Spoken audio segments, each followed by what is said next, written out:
फिल्मी सास। पूर्णिमा की सास विनीता जी को हिंदी फिल्में देखने का बहुत शौक था।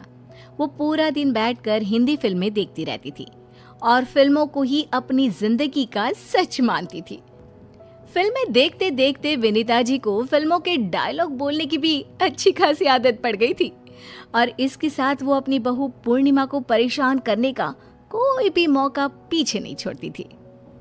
मम्मी जी, वो पंडित जी के लिए मैंने खीर बनाकर किचन में रख दी है, अलग से निकाल कर रखी है, बस 2 मिनट में आती हूँ मैं। अच्छा ठीक है, जाओ तुम अपना काम कर लो। विनीता जी चुपचाप रसोई में जाती है और पंडित जी वाली खीर में बहुत सारी चीनी डालकर बाहर आ जाती है। जब पंडित जी खाना खाने आते हैं, अरे यह क्या बहू रानी, लगता है चीनी का पूरा डिब्बा हमारे ही खीर में डाल दिया है। नहीं पंडित जी, आपको कोई गलतफहमी हुई है। मैंने तो आपकी कम चीनी वाली खीर अलग से निकाल कर रखी थी और चीनी उसमें बहुत कम डाली थी। अरे बहू, ठीक से याद करो, हो सकता है तुम काम में भूल गई हो। मम्मी जी, मुझे अच्छी तरह याद है। जरूर किसी ने तो गड़बड़ की है खीर में। मैंने तो खीर बिल्कुल ठीक से बना कर रखी थी। वैसे तो हम पता कर लेते, लेकिन वो क्या है ना, डॉन को पकड़ना मुश्किल ही नहीं, नामुमकिन है बहू। क्या मम्मी जी, क्या कहा आपने? अब मेरे कहने का मतलब है कि ये काम जिसने भी किया है उसको पकड़ना बहुत मुश्किल है। मम्मी जी, जो भी हुआ बहुत गलत हुआ। पंडित जी क्या सोच रहे होंगे मेरे बारे में? मैंने कितने प्यार से उनके लिए खाना बनाया था।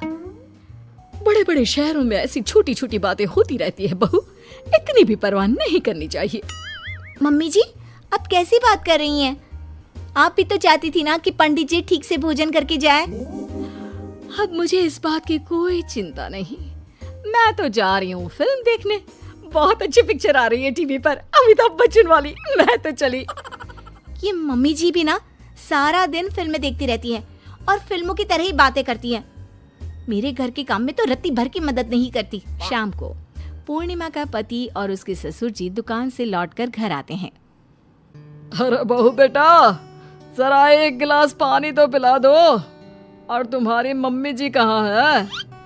क्या बताऊं पापा जी, मम्मी जी तो सुबह से मूवी देखने में बिजी है।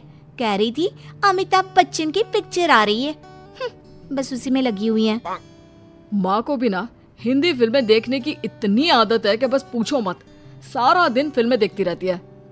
अरे लेकिन ये तो गलत बात है ना बेटा, तुम्हारी माँ को बहू के काम में थोड़ी बहुत मदद करनी चाहिए। इन सब लोगों को ये नहीं पता था कि विनीता जी ने सब लोगों की बात छुपकर सुन ली थी और उन्हें ऐसा लगा कि उनकी बहू ने उनके बेटे और पति से उनकी शिकायत करती थी। इसलिए अगले दिन, अरे बहू, एक काम करो, तुम जरा बाजार जाकर सब्जी ले आओ, आज का सारा नाश्ता मैं बनाऊंगी। लेकिन मम्मी जी, पहले तो आपने कभी नाश्ता नहीं बनाया।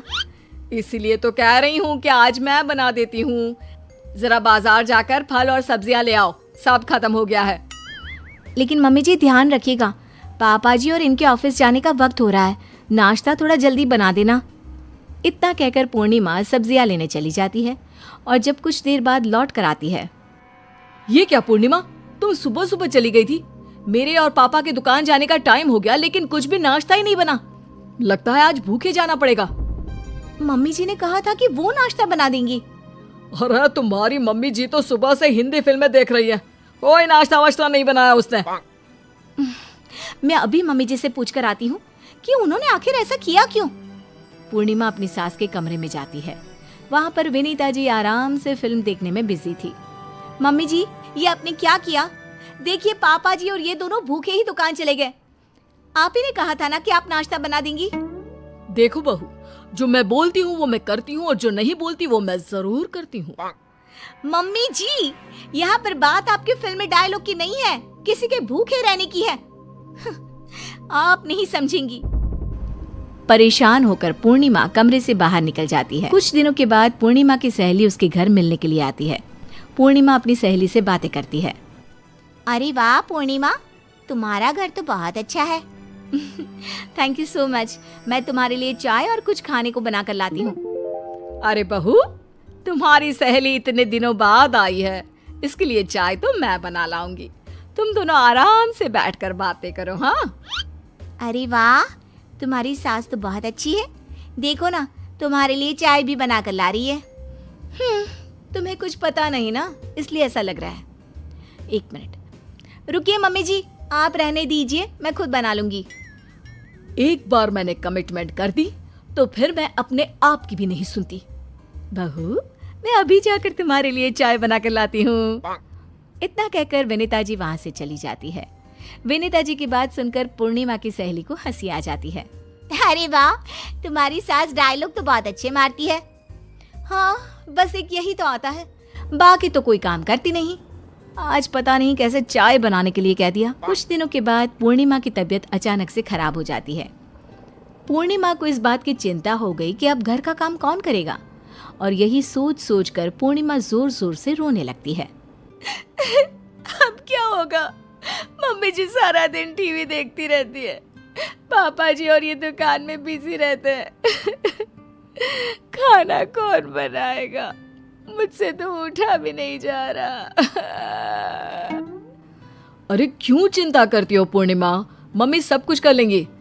माना उन्हें टीवी देखने का शौक है, लेकिन ऐसा नहीं है कि वो तुम्हारे बीमार होने पर काम नहीं करेगी। ठीक उसी वक्त विनीता जी वहां पर आ जाती है। ये लो पूर्णिमा, तुम्हारे लिए गर्मा गर्म सूप बनाकर लाई हूँ, और सबके लिए गर्मा गर्म खाना भी लगा दिया है मैंने। किसी को चिंता करने की कोई जरूरत नहीं है। देखा, मम्मी पूर्णिमा ना कब से रोए जा रही थी घर के काम की चिंता की वजह से। पूर्णिमा बहू, I hate tears. Vinita ji की बात सुनकर पूर्णिमा हंस पड़ती है और घर का माहौल फिर से अच्छा हो जाता है। विनीता जी ने अपने घर को अच्छी तरह संभाल लिया और जल्दी ही पूर्णिमा की तबीयत भी ठीक हो गई।